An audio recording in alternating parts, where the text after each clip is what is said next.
Yo, c'est Noémie et aujourd'hui je vous retrouve pour vous présenter mon Reading Journal.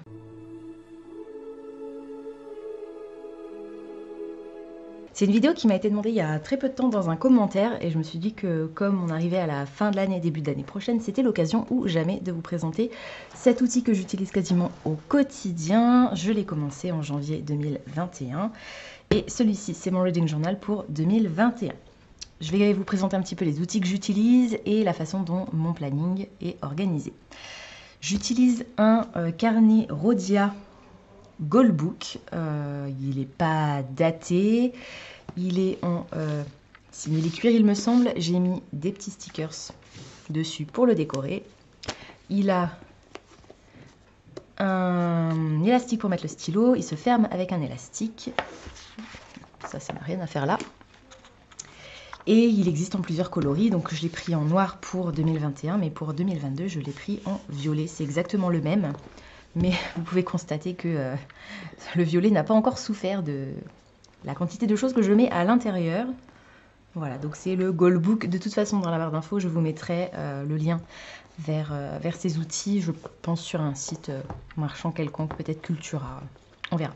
Donc j'ai collé des stickers pour le décorer un petit peu pour pas qu'il soit trop sobre. Et on commence avec la page de garde sur laquelle j'ai noté mon prénom, Reading Journal, la date à laquelle je l'ai commencé et la date à laquelle je vais le finir, puisque je l'ai commencé, comme je vous l'ai dit, en janvier et j'arrive au bout. Voilà, il me reste très peu de pages et l'année se terminant, je sais que je ne vais pas commencer janvier dans ce même carnet. Donc, je passe à la page suivante qui est la table des matières et je vais prendre mon carnet pour 2022 pour vous montrer un petit peu les petites modifications que j'ai effectuées entre temps. Donc là pareil, j'ai mis des stickers. Hop, on va naviguer entre les deux carnets pour que vous voyez l'évolution. Donc il n'y a pas énormément de choses qui ont changé pour l'instant sur la page de garde. Et pareil au niveau de la table des matières, pour l'instant rien ne change. Je note le numéro de la page et l'élément qui se trouve sur cette page. La seule petite grosse même différence, c'est que pour 2021, j'étais partie sur un code couleur bleu, vert, jaune, rouge que vous allez voir tout à l'heure. Et pour 2022, je vais partir sur un code couleur dans les dégradés de violet puisque le carnet est violet. Je me suis dit que ça pouvait être sympa. Donc, ma table des matières pour 2021. Et je passe ensuite au calendrier. Donc ça, c'est la version 2021 avec mon code couleur bleu, vert, jaune, rouge, bleu, vert, jaune, rouge, bleu, vert, jaune, rouge. À chaque fois qu'une journée passe, je colorie le jour correspondant et je note les titres des livres que j'ai lus au moment où je commence à les lire dans mon calendrier. Pour 2022, ce sera la même chose, sauf que je pars sur des coloris dans les tons violets. Ce qui est intéressant avec le Rhodia, c'est qu'il a 3 marque-pages en tissu, ce qui fait que je peux noter 3 pages différentes. Donc, vous voyez la version remplie et la version quasiment totalement vierge. Voilà, du coup, je l'ai préparé, mais j'ai encore pas écrit grand-chose dedans. Et donc là, on est le 28 aujourd'hui, donc je vais sortir mon feutre rouge. Alors, j'utilise une des trousses qui était dans une des Fairy Loot. Et au niveau du matériel que j'utilise, je vais vous le montrer tout de suite. Hop, comme ça, ce sera fait. Et je pourrai ranger au fur et à mesure. Alors, donc, j'utilise des feutres Faber-Castell. Donc ça, c'est mon code couleur pour 2021, bleu, vert, jaune, rouge. Voilà, c'est des Faber-Castell, des petits artistes, mais vous pouvez utiliser ce que vous voulez comme feutre ou pas, crayon de couleur, si vous préférez les crayons de couleur. Donc je vais mettre ça de côté. Pour 2022, du coup, j'ai aussi ce fameux code couleur avec les Faber-Castell, mais cette fois-ci dans les tons violets. Et j'ai aussi acheté, donc pour 2021, ah oui, j'ai aussi un Faber-Castell, un petit artiste noir, au cas où, et puis un gris. Voilà, j'en avais besoin cette année, je vous montrerai tout à l'heure pourquoi. Un critérium, une gomme, un effaceur, une règle, une paire de ciseaux. Voilà, les outils de base, on va dire, quand on fait un peu du scrapbooking, bullet journal, voilà, vous prenez ce que vous voulez, un crayon de papier quelconque. Moi, je préfère les critériums parce que ça permet d'écrire plus fin et c'est plus facile à effacer parce que le trait est plus fin. Mais si vous préférez les crayons de couleur, de papier, pardon, vous pouvez prendre ce que vous voulez. Une recharge pour les critériums, du coup. Et j'ai aussi un Papermate noir avec une pointe, on va dire moyenne, fine, ainsi que un Unipin avec une pointe très fine en 0,4. Voilà, une pointe vraiment très fine qui me permet d'écrire, en l'occurrence, les titres que vous voyez là sont écrits avec la pointe très fine. Pour mon mois de décembre, j'ai aussi un stylo, je vous le montrerai plus tard. C'est un stylo gel à encre rouge, parce qu'on est sur le mois de décembre et que mon code couleur c'est le rouge.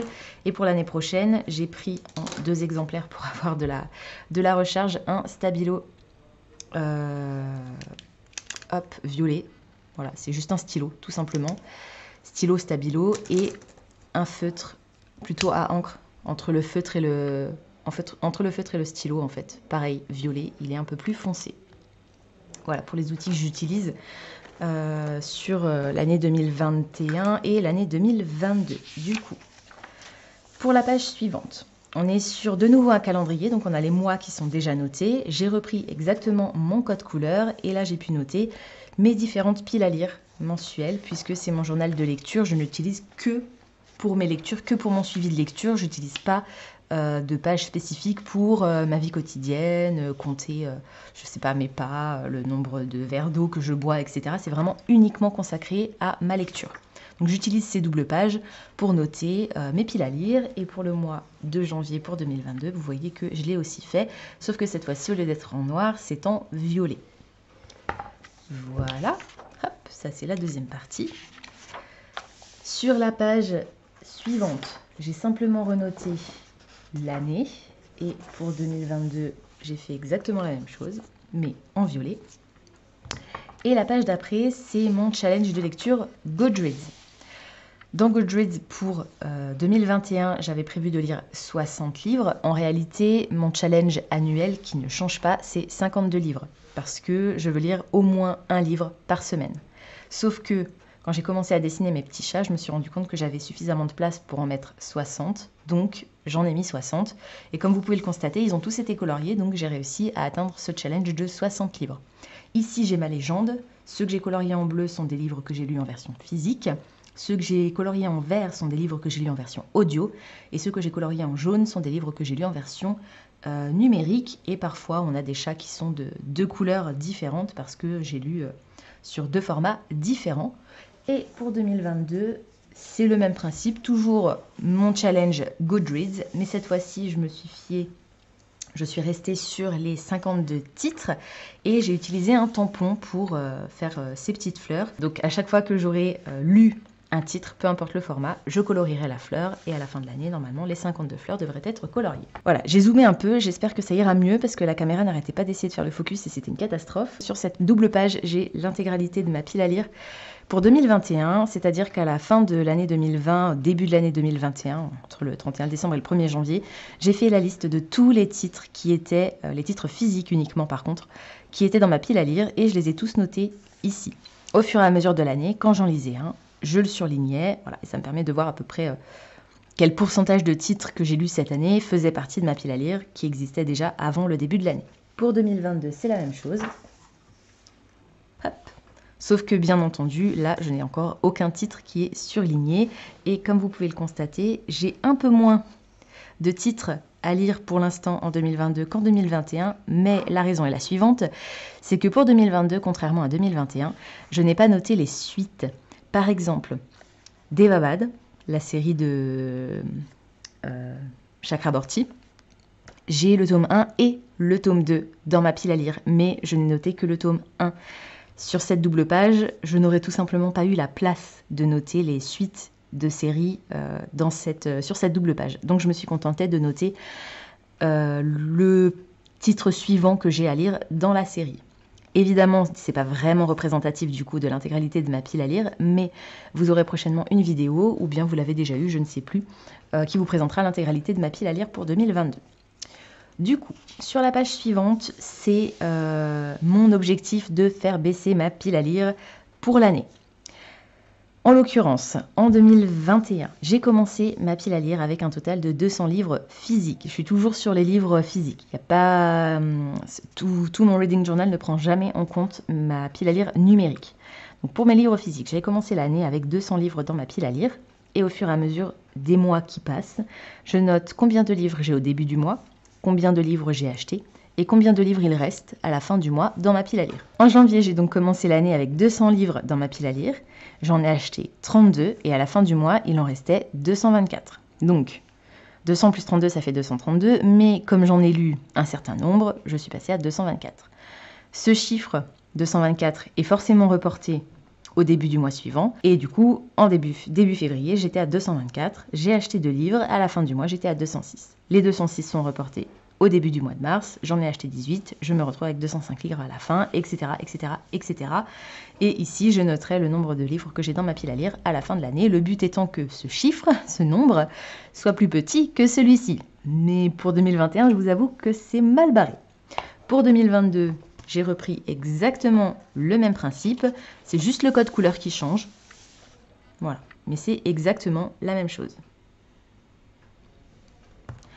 Sur la page suivante, c'est surtout ces pages-là que j'utilise, enfin principalement la page de droite, que j'utilise au quotidien. Sur la page de gauche, j'ai noté les séries que je souhaite compléter, que je souhaitais compléter en 2021. Objectif pas vraiment réalisable puisque j'avais pas trop réfléchi. On va dire que j'ai pris plus ou moins dans l'ordre alphabétique ou pas les séries qui me venaient à l'esprit et que je pouvais éventuellement continuer, compléter pour 2021. Comme vous pouvez le constater, il y en a énormément. Les séries que j'ai surlignées en rouge, ce sont des séries que j'ai supprimées au fur et à mesure de l'année dans ma pile à lire et que du coup j'ai décidé d'abandonner. Les séries en vert et en bleu, je ne sais pas pourquoi il y a une couleur différente d'ailleurs, sont des séries que j'ai réussi à terminer, en tout cas au moins provisoirement parce que Heartstopper, il y a un tome 4 qui est sorti entre temps. Donc là, elle est complétée pour 2021, mais en fait pas tant que ça puisqu'il me manque un tome. Disons que je ne l'ai pas encore à la maison et que concrètement, si je voulais le lire, il faudrait que je l'achète. Voilà, donc Le Faiseur de rêves, je l'ai terminé. Harry Potter illustré, j'ai lu le tome 4 au mois de décembre, je crois, novembre, je ne sais plus.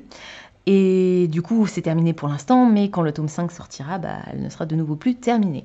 Pour 2022, j'ai utilisé la même page, sauf que cette fois-ci, j'ai réduit le nombre de séries que je voulais terminer et je me suis contentée de séries que j'avais à la maison. Par exemple, L'Automne des magiciens, c'est une série qui est terminée et je possède les 2 tomes qui me manquent pour finir cette série. The Bright and the Pale, il me reste un tome pour compléter la duologie. Je ne l'ai pas encore reçu, mais je sais que je le recevrai début 2022. La Chronique des Bridgerton, 50 nuances de Grey, Gods of Men, La magie de Paris, Les Nouvelles de Poudlard, etc., etc. Ce sont que des séries qui techniquement sont terminées ou au moins terminées pour l'instant et que je peux compléter parce que j'ai la fin provisoire au moins de la série à la maison. Sur la page de droite, donc celle que j'utilise au quotidien, c'est mon tracker de lecture. Donc mon reading tracker qui me permet de noter jour après jour combien de pages j'ai lues quotidiennement. J'ai noté sur chaque colonne représente un mois de l'année, janvier, février, mars, avril, etc. Chaque ligne représente un jour. J'ai fait mon petit quadrillage et sur la gauche, j'ai ma légende qui me permet de savoir que si j'ai lu 0 page, je colorie en gris. C'est pour ça que j'avais un feutre gris dans ma trousse. Si j'ai lu entre 5 et 10 pages, je colorie en bleu. Si j'ai lu entre 11 et 20 pages, je colorie en vert. Si j'ai lu entre 21 et 30 pages, je colorie en jaune. Et si j'ai lu plus de 40 pages, je colorie en rouge. Quand il y a un ou plusieurs points dans la case, ça veut dire que j'ai terminé un livre ce jour-là. Pour 2022, j'ai réutilisé le même principe, mais avec des cases un peu plus grosses pour que ce soit peut-être un peu plus lisible. Je vais utiliser un code couleur de dégradé. Et pareil, j'ai mis dans les colonnes les mois, dans les lignes les jours. Si je lis 0 page, je laisse la case blanche. Si je lis entre 1 et 38 pages, je colorie en violet clair. Entre 39 et 69 pages, en violet un peu plus foncé. Entre 70 et 99 pages, en violet encore un peu plus foncé. Et si je lis 100 pages ou plus, en violet très foncé. Voilà, donc on aura ce chouette dégradé à la fin de l'année. C'est aussi pour ça qu'il y a un marque-page à cet endroit, et là aussi d'ailleurs. Voilà, parce que c'est effectivement une des pages que je vais utiliser et sur laquelle je vais revenir quasi quotidiennement, quand j'oublie pas. Ensuite, la page suivante, ce sont mes statistiques de lecture mensuelles. Donc c'est un tableau de nouveau dans lequel j'ai noté les mois, ici, le total pour calculer à la fin de l'année. Et dans les colonnes, on a le nombre de livres que j'ai lus, le nombre de livres que j'ai abandonnés, le nombre de livres que j'ai lus en version physique, le nombre de livres que j'ai lus en version audio, le nombre de livres que j'ai lus en version numérique, le nombre de pages totales que j'ai lues dans le mois, le nombre de pages que ça représente par jour, là je fais juste une moyenne, la note moyenne que j'ai donnée sur le mois, donc là pareil je prends toutes les notes et je les divise par le nombre de livres que j'ai lus, ça me fait une moyenne, le nombre de livres que j'ai achetés dans le mois et le nombre de livres que j'ai supprimés de ma pile à lire sans les lire, voilà. Et à la fin, j'aurai le total. C'est ce qui me sert à vous donner les statistiques de lecture pour le mois quand je vous fais mes updates lecture. Et pour 2022, j'ai réutilisé exactement le même principe, mais avec un code couleur différent. Sur la page suivante, on a mon challenge de livres qui vont s'autodétruire d'ici la fin de l'année si je ne les ai pas lus. Ce sont les 12 plus vieux titres de ma pile à lire. Pour 2021, j'avais imprimé les visuels et j'avais noté au centre les titres. Au fur et à mesure que je lisais un de ces titres, je le surlignais et vous pouvez constater que pour 2021, ce challenge a été réussi. Pour 2022, je réutilise le même type de page, sauf que cette fois-ci, j'ai noté les titres dans des cases et je viendrai coller le visuel du roman une fois qu'il aura été lu. D'ailleurs, en parlant de ça, comme vous pouvez le constater, j'ai plusieurs petites images des livres, des couvertures des livres, et pour imprimer ces images, j'utilise une imprimante Polaroid iPrint qui imprime des photos en couleur sur du papier autocollant. Ce qui m'évite d'avoir à utiliser de la colle. Voilà, donc elle se présente comme ceci. Le papier sort par là, on a le bouton pour l'allumer, on la branche et la cartouche avec le papier est ici. Donc là, c'est une imprimante qui est rechargeable et en fait, il n'y a pas vraiment d'encre dans la machine puisque c'est le papier avec le rouleau qui s'imprime de lui-même. Et c'est une machine qui fonctionne avec le Bluetooth, donc avec le téléphone portable. Je choisis une image dans mon téléphone portable que j'imprime grâce à l'imprimante voilà, et que je colle ensuite directement dans mon reading journal. Parfois il faut que je recoupe un peu, parfois j'essaie de faire attention au format, mais parfois je ne réussis pas à trouver une image suffisamment grande pour faire des images de cette taille. Donc je me retrouve avec des petits formats. C'est pour ça que là on a eu un petit couac. Mais voilà, c'est l'outil que j'utilise pour imprimer mes visuels pour l'instant. Sur la page suivante, on a mon PLIB 2021 pour 2021 bien entendu et 2022 pour 2022 évidemment. Je note le titre, l'auteur, l'éditeur, je note s'il est présent dans ma pile à lire, je note si l'éditeur a offert le livre numérique, je note si je l'ai lu, je note la note que je lui ai donnée et je coche cette dernière colonne s'il fait partie des finalistes. En dessous, je note le vainqueur avec le titre, l'auteur et pour 2022, j'ai fait la même chose si ce n'est que au lieu de noter qu'il fait partie des finalistes, je note le genre dans la dernière colonne. Voilà, je noterai le gagnant ici. Et pareil, au fur et à mesure, alors là, vous voyez que sur les 25, j'en ai lu qu'un pour l'instant. Donc, je suis un petit peu à la bourre. La page suivante, c'est le bracket. C'est la compétition des livres de l'année. Tous les mois, je note mon roman préféré du mois. Sur les 3 premiers mois, je fais un match entre les 3 titres. Je note celui parmi les 3 que j'ai préféré. Puis celui parmi les 2 que j'ai préféré.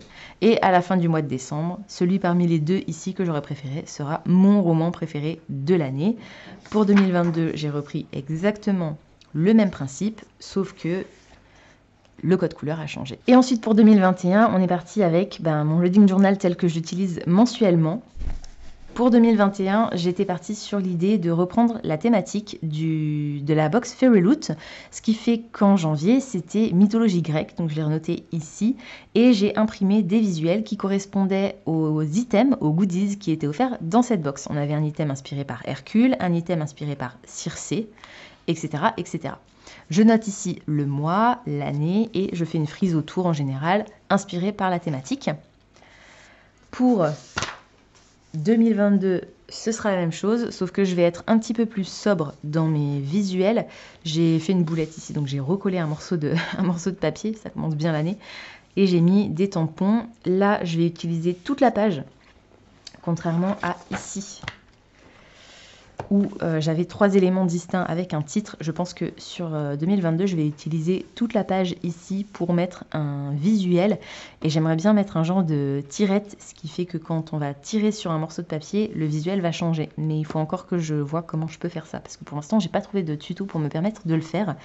Mais c'est l'idée et vous verrez ça à la fin de l'année 2022 quand je vous présenterai de nouveau mon reading journal pour 2023 peut-être. Ensuite, d'un côté, j'ai ma pile à lire pour le mois et de l'autre côté, mon book haul pour le mois. Dans ma pile à lire, je note ma pile à lire, la raison pour laquelle j'ai sélectionné ces titres. Donc en janvier 2021, c'était pour le Cold Winter Challenge, j'en avais certains à lire. Un livre audible, un livre de la Fairy Loot, un livre qui était un de mes plus vieux livres de ma pile à lire et un livre qui faisait partie de la liste de ceux que je voulais absolument lire en 2021. Pour 2022, vous allez voir que c'est beaucoup plus simple. Depuis que j'utilise la palle des cartes, j'ai les 5 titres de la palle des cartes, 6 au mois de janvier parce que j'ai fait un double, et ma lecture VO bonus, voilà, que je ne suis pas obligée de lire, mais ce serait sympa que je lise quand même. Et pour le book haul, je note simplement la liste des titres que j'achète au fur et à mesure dans le mois. Donc évidemment pour janvier 2022, comme on n'y est pas encore, il n'y a pas de titres qui sont notés pour l'instant. Et ensuite, vous allez voir que pour 2021, donc pour 2022, je ne vais pas vous le montrer parce que le reste de mon carnet est vide pour l'instant, puisque je n'ai pas encore lu de titres en 2022, étant donné qu'on n'est pas encore en 2022. Mais je vais vous montrer un petit peu comment a évolué ma façon d'utiliser mon reading journal en 2021. Donc au début, je fonctionnais sur ce principe. Je notais book review, donc ma critique du titre. J'imprime le visuel, je note le titre, l'auteur, la date de publication. La date de première publication, le nombre de pages, le genre, ma note sur Livre Addict, Goodreads et dans Copile, le format, les dates auxquelles j'ai lu ce titre, et j'avais une barre de progression que je remplissais au fur et à mesure en fonction du nombre de pages. Donc là, il faisait 340 pages. Quand j'ai lu 25 pages, j'ai colorié jusqu'à 25, etc., etc. Un résumé assez court de l'histoire, et sur la page suivante, je notais les critères de sélection, enfin les critères de notation dans Copile, je mettais la note et j'expliquais rapidement pourquoi j'avais donné cette note à ce critère. Je mettais une bande de washi tape et en dessous je notais une ou deux citations extraites du roman. Et on va avancer un petit peu dans le temps pour que vous voyez l'évolution. Donc l'évolution c'est très simple, entre les mois de juin et les mois de juillet, j'ai un petit peu été démotivée je pense par le reading journal qui était un peu trop contraignant en fin de compte. Donc là, vous voyez que la dernière chronique que j'ai rédigée, c'était pour un livre que j'ai abandonné. Je n'ai même pas noté de citation. Et quand je passe sur le mois de juillet, c'est vide. J'ai noté juste les infos relatives au titre et les notes que j'ai données pour les critères dans Copile. Pareil pour la suite. J'ai rempli la barre de progression, mais pas au fur et à mesure. Je l'ai remplie une fois que j'avais terminé le roman. Voilà, c'était un peu trop, tout simplement. Donc en août, ma dernière chronique, qui n'est pas vraiment une chronique du coup, c'est celle-ci. Et je viens à l'instant de me rendre compte que j'avais même pas rempli mes notations pour Team Sailors. Donc il faudra que je revienne dessus. Et du coup, au mois de septembre, je me suis beaucoup plus facilité la vie. Et c'est comme ça désormais que je fonctionne pour le reste de mes critiques. Donc je note toujours les mêmes informations relatives au livre. Je note ici les notes, tout simplement, que je donne aux critères de sélection dans Copile. Et dans le carré qui est vide, j'ai commencé récemment à noter des citations et à utiliser la couleur qui correspondait au code couleur mensuel. Voilà, donc pour octobre, c'était du vert. Je remplis les informations relatives au roman, les notes, et je marque une citation qui m'a beaucoup plu dans l'histoire. Et c'est comme ça que je fonctionne désormais. Il y a beaucoup moins de choses à noter. Alors là, vous ne le voyez pas, mais il y a des choses écrites. C'est juste que le jaune est très très clair et du coup, on ne voit rien du tout. Voilà, donc c'est comme ça que je fonctionne désormais. Et je pense que je continuerai à fonctionner comme ça pour mon reading journal pour le mois non pas pour le mois, pour l'année 2022. À la fin du Rhodia, on a une petite pochette dans laquelle on peut mettre pas mal de petits éléments. Et voilà, je pense que c'est tout pour ce Reading Journal 2021 et le Reading Journal 2022. Voilà, c'est tout pour aujourd'hui. J'espère que cette vidéo vous aura plu. Comme d'habitude, n'hésitez pas à me dire si ce que je vous ai présenté vous intéresse, si vous avez vous-même un reading journal, si ça vous a donné envie d'en faire un. N'hésitez pas à reprendre les idées que je vous ai montrées. Je les ai moi-même empruntées à d'autres créateurs, créatrices dont malheureusement j'ai pas noté le nom. Donc voilà, je m'excuse par avance pour l'oubli de la mention, mais c'est pas forcément des idées originelles qui viennent de moi. Voilà, je n'ai pas tout inventé, j'ai piqué des petites idées à droite à gauche sur Pinterest, sur Instagram, etc. Donc n'hésitez pas à vous inspirer aussi par d'autres. Pensez à vous abonner à la chaîne, à liker et à partager cette vidéo, ça me fera toujours plaisir. Pensez également à activer la petite cloche des notifications qui vous permettra de savoir quand je poste du nouveau contenu. En attendant de vous retrouver, je vous souhaite d'excellentes lectures et je vous dis à très bientôt dans une prochaine vidéo. Ciao!